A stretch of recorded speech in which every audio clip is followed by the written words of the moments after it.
Guys, got a lot to go over, probably in a little bit of time. I know you guys probably want to ask a bunch of questions, so I want to try to get all the information I can. We're getting ready to start spring practice today. I'm excited.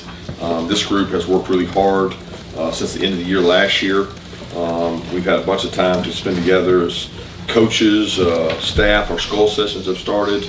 We've got a lot of new players. It feels like more new players than ever before, which I think I say that every year, but the numbers don't say that it's more new guys, but it certainly feels like that. We're averaging about 33% new per year, which you'd like for that number back in the old days to be 20 to 25% new every year. But it's turning over more and quicker, which we have less turnover than most places. We pride ourselves on retention, stability. The foundation of this program is built through high school programs and bringing good kids into the program that can become good football players. But as we do every year, I'm going to try to make as many announcements as I can quickly. Colby's with us. Colby's going to be practicing with us. He's cleared. So he's practicing. He's been working out with us. The guys that are out for spring, I think we have 9 total guys, which I do a year-to-year average. I think 2024 we had 12 out, 2023 we had 8 out, 2022 we had 14 out. I think we're at 8 or 9, depending on how you classify a couple guys. We've got 5 shoulder surgeries that happened at the end of the year. Those are all rehabbing right now. They're in really good progression in terms of getting back. Monroe, Gabe, Colton, Christian Miller, and Jalen Morgan all had labral repairs, which is very common. I had it when I played here.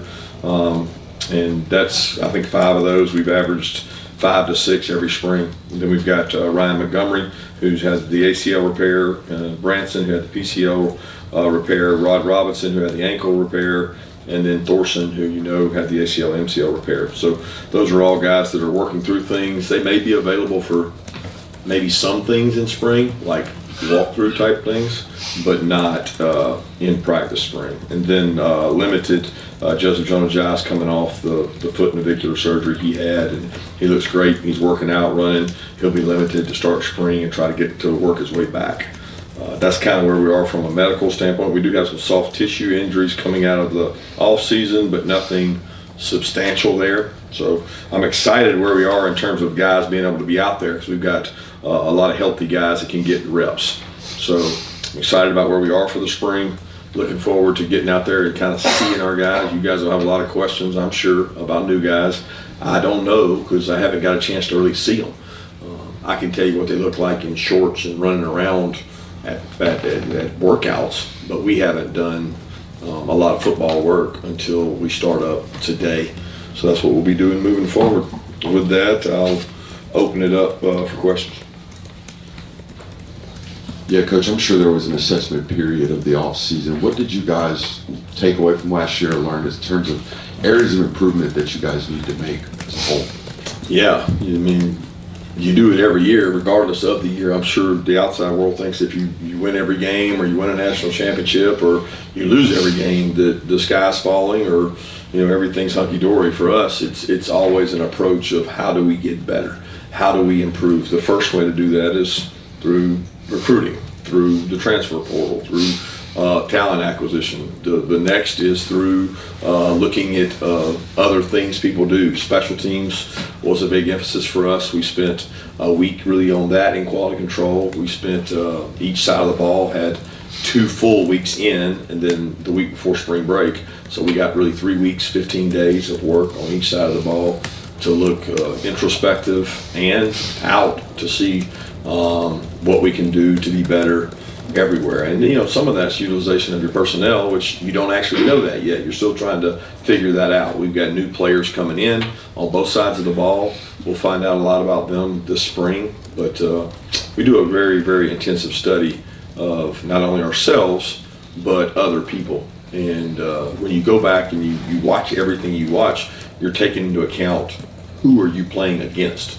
Like what is the caliber of the opponent you're up against, and like what did we do well, what did we do poorly, what do we have to do better? And there's just a lot there. I could sit here for days and talk about that. Kirby, when you say that Colby is clear to, whenever a game rolls around, he'd be able to play just to make sure. And also with Noah Thomas, Zachariah Branch, what did you like about those guys? I want to bring them in here.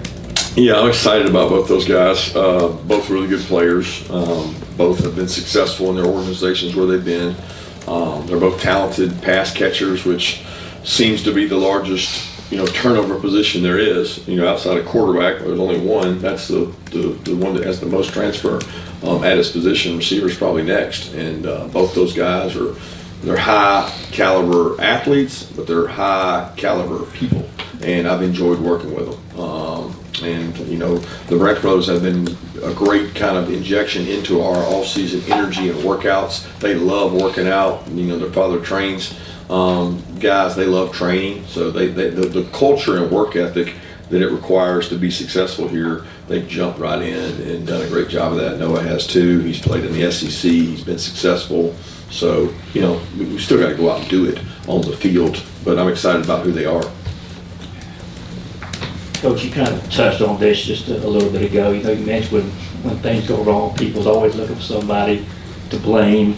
I guess to that extent, after the season, Coach Bobo and Coach Irwin both have been talked about a lot. I guess Paul Finebaum had what he had to say about Mike. And I guess just what have you thought about, what do you think about when people say things like that about your coaches? And just a job you think they're doing as a whole for you right now?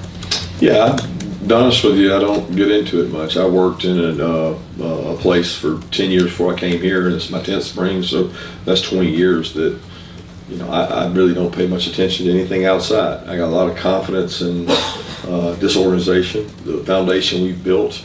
I've got the best staff in the country, and I have no doubt about that. I've got one of the most experienced SEC staffs there is, and to be honest with you, there's a lot of confidence in that, and I have a lot of confidence in it. Yeah, Kirby, Gunner was put in such a tough spot in that SEC championship game, and then the weeks after that with the Sugar Bowl. What have you seen from Gunner? Anything stood out since the Sugar Bowl to where you guys are now getting ready for spring practice? Yeah, he's a tremendous leader, but that's nothing I didn't already know. I would be remiss if I said, well, all of it, that he's done this or that. He's done everything right since he's been here. That's really kind of what he embodies. He's a tough kid that loves football, that loves his teammates. You're not going to get a lot of rah-rah out of Gunner. He doesn't feel like that's his role. He earns people's respect by how he works and how he carries himself. He's got a tremendous amount of confidence in his ability. He's got a lot of knowledge of our system, and I think that kind of resonates with the other players. They rally around Gunner because they have a lot of respect for him. Yeah, for the first time you're here at Georgia, you bring back all 10 assistants from the previous season. How much does that stability on the coaching staff help you guys, especially with as many new players as you bring in every year? Well, it's, I could be sitting here before you last year on this exact day and have 4 new coaches. And there's a lot of positive about that. There's a lot of positive about everybody back. I think we built our program around retention. I think we've got the most stable, not only staff, but stable organization in all of college football. And I think that's what we've hung our hat on, is we have stability, we have retention, we have a great foundation. We're built to last. We don't have to worry about year in, year out, tons of change. I think this league will chew you up and spit you out. This league is brutal when you look across, and I'm sitting in the SEC head coaches meeting, and there's Stoops and I are the most tenured guys. And there's a lot of guys that are in their first 3 or 4 years. And then you look at their staffs, and there's tremendous amounts of turnover. And then you look at their rosters, and there's even more turnover. So who does the best job retaining their players and coaches? I take a lot of pride in that, and I think that's one of our weapons. Yeah, Kirby, when you lose so many guys who have played so much football on the offensive line, just what are your thoughts on that group heading into spring, and what do you want to see from so many of these guys who have an opportunity to step up, get more reps, and maybe earn a starting role? Yeah, it's going to be interesting because there's a ton of snaps there that were lost. A lot of guys that have started games and played, which that'll be evident, tomorrow in the pro day. There's just, I don't know that, I think we got a chance to get 4 guys drafted, which is unusual. You have 4 draft picks on the offensive line, meaning 4 guys leaving, and that's hard to replace. But we've kind of had this coming for a while, so it's been an anticipation of how we can create depth in our signing classes. We got a lot of young offensive linemen who haven't played, who need to grow up and play. And to be honest with you, it's a problem across the NFL where they don't have enough offensive linemen. I know nobody in the country right now in college football is saying, well, we got enough linemen, we're good. I mean, there's not enough quality offensive linemen out there, and you're trying to build depth across the board position. What helps with that? Mid-years. Sometimes transfers, but offensive line aren't your most transfer portal type players positions. Not a lot of people get success through doing that. We found success through developing guys. And this group that's about to take the field or get their opportunity, a lot of them have been on that scout team for 2 years, and they're not where they need to be. But we're gonna push them and do the best combination to get 8 to 10 guys that can play winning football for us, which is our goal every year. Kirby, when you talked about the self-assessment of last year and you talked about who you played, obviously last year's schedule was hard, but it also might be the new normal going forward with the SEC. So is there kind of a sense of a balance between it's not going to be dominance like some of your previous years, but also that there were some things last year that you needed to be better at despite the schedule? Yeah, absolutely. I think you hit it dead on. I think the mature view of this and the 10,000 feet view of this is we're in a different climate than we were previously. We're in a different scheduling model than we were previously. The addition of Clemson on top of the people into our league, on top of the schedule that we had, I don't make any excuses about it. It's going to be really hard. I mean, we repeat that schedule next year, with the exception of Clemson out of conference game. So it's not going to get any easier. The norm is it's going to be challenging for everybody. I mean, the 2, 3, 4 the autonomy 5 power conferences, you're going to play better and more competition, which is going to make things more challenging. And I don't run or shy from that. I think that is very true, that it's going to be, there may be an outlier, there may be a team out there that has the right mix and does it exactly right, but you're going to see teams that we thought going into last year that we would have to deal with more adversity, more failures, and how we dealt with them would indicate our year. And I was very pleased with how we responded to losses to keep ourselves afloat and to win the SEC championship. So that's not going to change over years to come. 2 questions, Kirby. Can you tell us a little about the status of Dalen Everett for spring? Is he limited at all? And He's limited. What was your thought process in bringing in Harrison Maddox? Bringing in who? Your transfers in the secondary, Maddox and Harris, I think. Yeah, I thought it said Harrison. Yeah, so Dalen will be limited for the spring. He's not out, but he's out there working out now, doing things and coming back from a sports hernia, sports kind of a growing repair. But prognosis is great. He's doing things limited. He's moving around. He's being a great leader. All the things we expected. And then we had Dan and Malachi leaving with a tremendous amount of snaps there with those guys going out. We needed to make sure we've got depth at the secondary and growth. We signed some good young ones who are here now, and they're working with us. Some of them were here in December. Then we were able to get the 2 guys out of the portal that we think are going to help us as well. Kirby, you talked about the coaching staff, but with Andrew Thacker, does his role change, this season, or is he pretty much doing the same stuff he was doing previously? No, his role's changed. He's taking on a position job. He's going to be working, almost primarily with the secondaries, specifically the stars. He'll be with those guys, the nickels, and help coach with. Those guys are kind of a quasi position now. They're half outside linebacker, they're half linebacker, they're half DB, they're a little bit safety, they're special teams players, but he'll take on a role with those guys and spend time with them. But in that same vein, what will Will Muschamp's role kind of be with the program this spring and moving forward? We'll probably decide that at a later time.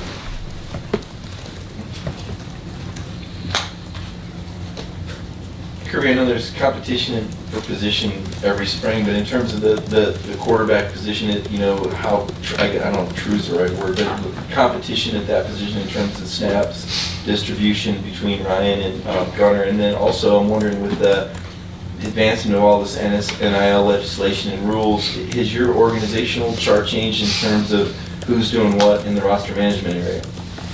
Not specifically. We've got a lot of people in charge of roster management, including myself, including our football ops staff is involved.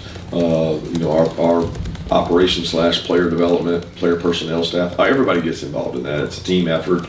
So we've reorganized and restructured some things in terms of what falls under whose duty and whose aspects. But at the end of the day, I'm not ready to run off and go hire somebody that's just going to make all the decisions for what goes on the football field. I think I've got to stay involved in that heavily. We've got the capacity and the quality of people in the areas that I think we need. So I think we'll be fine in that world as it changes. As far as quarterback, it's just like every position, guys. I mean, every day you're competing and fighting and doing the best you can to compete with every guy. I mean, you think it's redundant or coach speak, but there really isn't a depth chart. There's just reps. And in the spring, we're giving reps out. We're getting 4 reps with 4 groups at some positions, and we want to see all those guys compete and get better. For another question, Coach, I know you wanted to reference Pro Day tomorrow.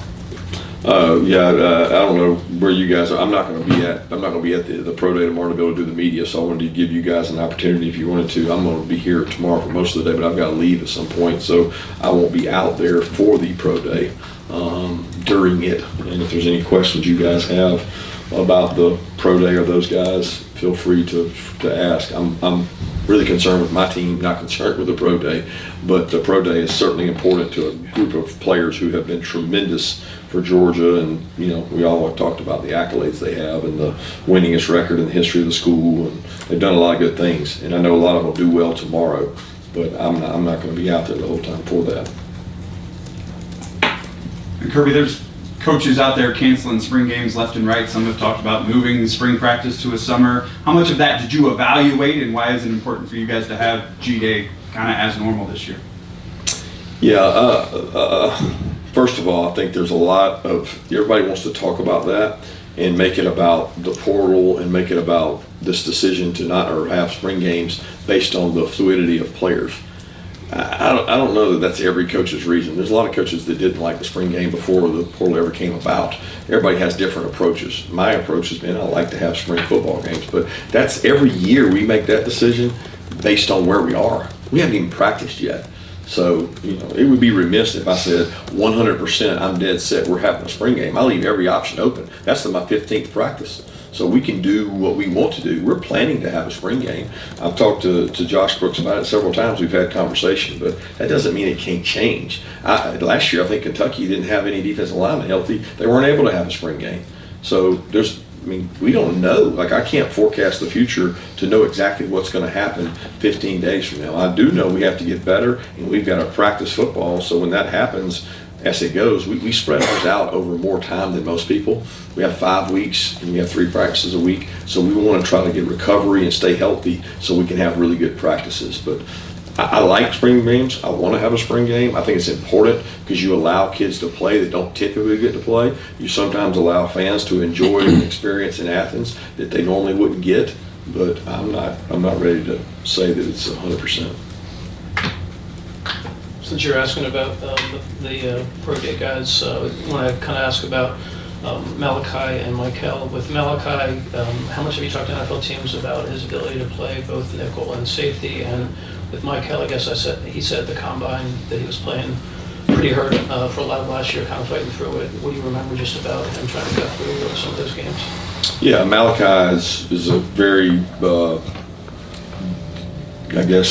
futuristic safety. I mean, he can play nickel, he can play man-to-man. More and more, the safety is not what the safety was. The safety has evolved in the NFL because they're in open sets. They're playing more middle field club coverage.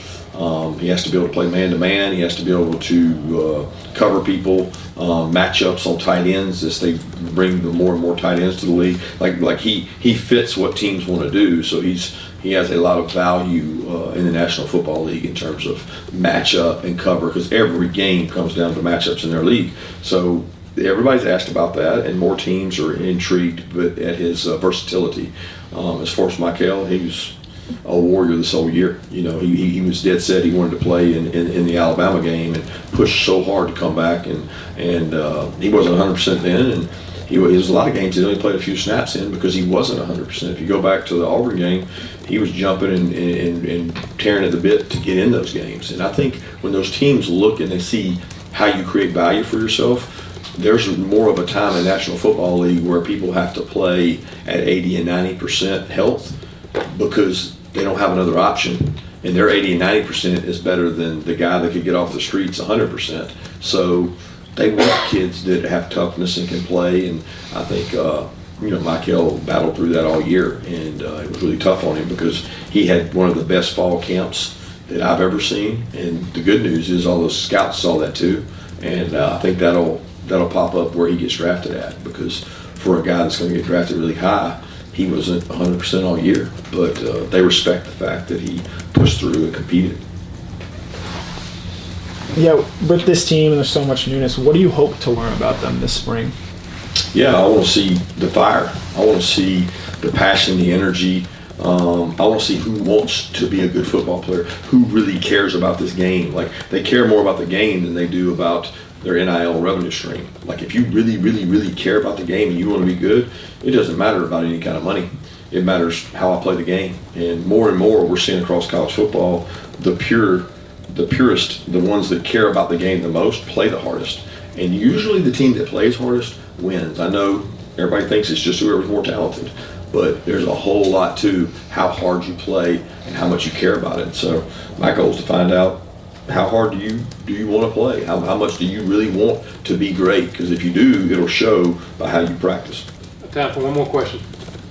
Kirby, I want to ask you about, I guess Dan and Chaz. These are two guys that didn't get invites to the combine, and Dan obviously showed up well at the Senior Bowl. Do you ever get any say in terms of who goes to the combine? And I guess in the years you've done this, the 20 years specifically, have you seen a guy like Dan overlooked? And just how much of an outcry did you think that was that he didn't get that invite? Yeah, I can't really speak on that. I can only defend my players and the character that those two have. They're tremendous football players and even better people. Do I think they were deserving? Absolutely. But do I know what goes into it to sit here and be critical of an organization that runs one of the biggest businesses in all of the world, one of the most successful businesses in all the world? They have a limited number of spots. They have to base that on some criteria, and I'm sure they have a rhyme or reason for what they do in terms of getting looks at people. They also get lots of looks at our guys because they get open to come here every single day. They get a lot of opportunities to see our guys. They got to see Dan at the Senior Bowl. They got to see Chaz at the other bowl, which he got injured at. So I don't know what all goes into that. I'm not here to be critical of some people who make those decisions. I think they know what they're doing when they make them. But I can certainly tell you those two players are going to make somebody's team a lot better in the National Football League. Thank you, Coach.